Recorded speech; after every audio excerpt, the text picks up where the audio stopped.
23년 9월 27일 크립토 브리핑 시작해 보겠습니다. 영상 하단에 크립토페어에서 무료로 운영하는 카톡방, 텔레그램방 링크가 있으니 차트 분석, 코인 시황, 주요 일정 체크, 향후 전망 등 정보력이 모자라신 분들은 링크 클릭 후 내가 체크 못하는 세부 정보들 공유 받아보시기 바랍니다. 구독, 좋아요, 알람 설정 부탁드립니다. 오늘 브리핑해드릴 주요 내용은 첫 번째, XRP 혁신적 사례와 현실적인 적용 소식. 두 번째, 게리 겐슬러의 하원 청문회 증언 사전 공개.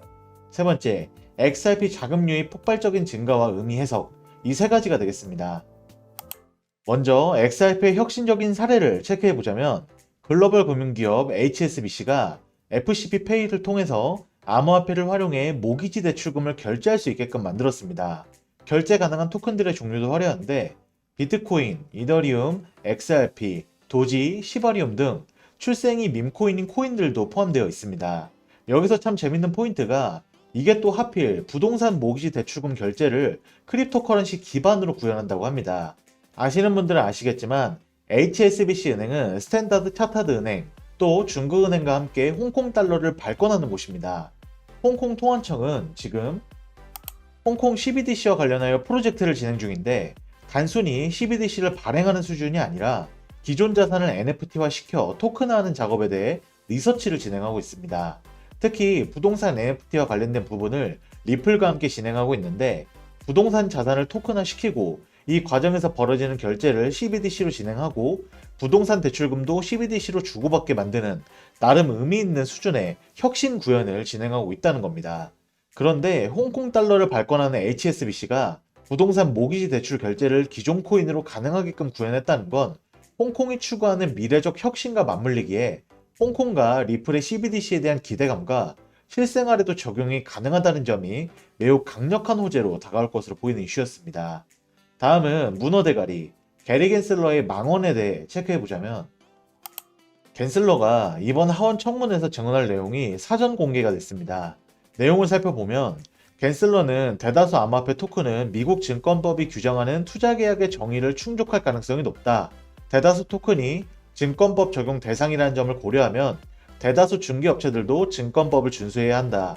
증권법은 수십 년 동안 존재해왔고 1934년 증권법에 따라서 증권거래소, 브로커, 딜러, 청산소 등은 SEC에 의무적으로 등록을 해야 한다. 이렇게 강조했습니다. 이게 말도 안 되는 소리인 걸 하나씩 따져보자면 일단 대다수 토큰이 증권법을 따라야 할지 말지 그 여부가 아직 법적으로 결정되지 않았습니다. 그러니까 겐슬러는 입법 공백 상태에서 그럴 수 있다. 증권법에 적용받을 수 있다. 이딴 소리를 하고 있는 것이죠. 특히 아날리사 토레스 판사가 XRP 증권성에 대해 이야기할 때 2차 판매 물량은 증권으로 보기 어렵다고 판단한 것도 이게 1934년에 생각할 수 없었던 블록체인 혁신 기술에 따른 시대적인 변화를 반영한 결정인데 그런데 이 문어 대가리는 법원이 뭐라 하든 말든 규제 밥그릇 확보에만 열을 올리고 있는 것입니다. 이럴 때마다 벽에다 대고 얘기를 한다고 느끼는데 이게 꼭 기분 탓만은 아닌 것 같습니다. 이런 겐슬러의 멘트가 나오자마자 제일 화가 난 인물은 리플의 최고 법률 책임자 스튜어트 알데로티였습니다. 겐슬러는 대부분 암호화폐가 증권법 적용을 받는다는 거짓말을 할 것이다.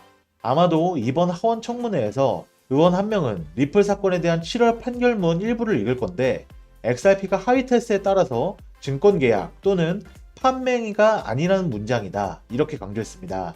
이건 사실 치열한 공방전이라고 표현하지도 못하는 게 법원이 관례를 타도 법원 판단을 따르지 않겠다는 초법적인 의지를 겐슬러가 내보이기 때문입니다.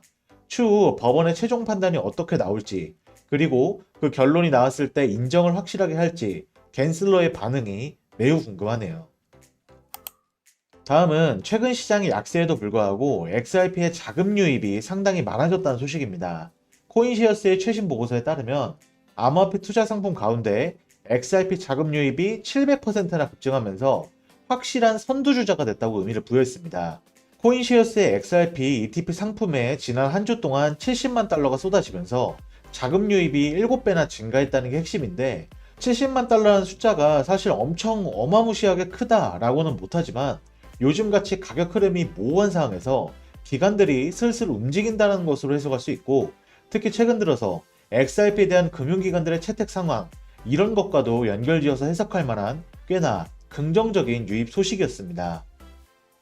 이상 오늘 브리핑해드린 내용을 간단히 한 줄로 요약해드리면, 첫 번째, 이번 HSBC의 암호화폐 모기지 대출 결제는 XRP에게 현실적인 혁신으로 다가올 수 있다. 두 번째, 혼자만 1934년에 사는 게리 게슬러, 법원의 중간 판결 인정할 생각이 없어 보인다. 세 번째, XRP 상품의 자금 유입 7배 증가는 금융기관들의 채택으로 인해 세력들이 슬슬 움직이는 걸 수 있다. 이 정도로 정리가 되겠습니다. 이상 금일 리플 XRP 브리핑은 마무리가 되었습니다. 내일부터 추석 연휴 잘 보내시길 바라며, 추석에도 꾸준히 영상 올릴 테니까 하루에 10분 투자하셔서 꼭 안정적인 투자하시기 바랍니다. 이상 금일 브리핑 해드린 정보와 차트 분석, 코인 시황, 주요 일정 체크, 향후 전망 등 정보력이 모자라신 분들은 영상 하단의 고정 댓글에 문의하시면 무료로 운영하는 카톡방 및 텔레그램방 안내를 도와드려 실시간으로 체크하실 수 있게 도와드리겠습니다. 감사합니다.